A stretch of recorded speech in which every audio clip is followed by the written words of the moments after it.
Dottoressa Bellato, un museo unico a livello regionale che ricorda e racconta una realtà lavorativa.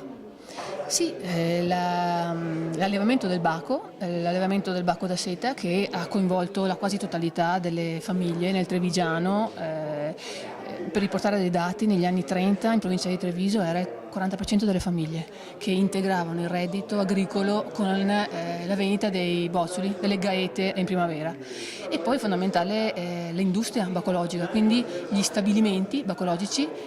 creati qui a Vittorio, per particolari condizioni climatiche favorevoli al baco e favorevoli anche alla gessicoltura, e che producevano questo seme bachi così prezioso, detto di Vittorio, e che veniva venduto in tutta Italia, coprendo i 3/4 del fabbisogno nazionale e arrivando anche in contesti internazionali, per cui veniva esportato fino in Russia, nei Balcani, in Austria, in Svizzera. Si può brevemente illustrare come è strutturato questo museo? Allora, il percorso museale segue gli itinerari dei bozzoli. I bozzoli possono avere due destini: o essere portati in filanda, e questo succede per la maggior parte del bozzolo, e quindi servire per la realizzazione del filo di seta, oppure in quantità minore essere trasferito negli stabilimenti bacologici e lì dare via poi alla riproduzione e quindi all'ottenimento del seme bachi, quindi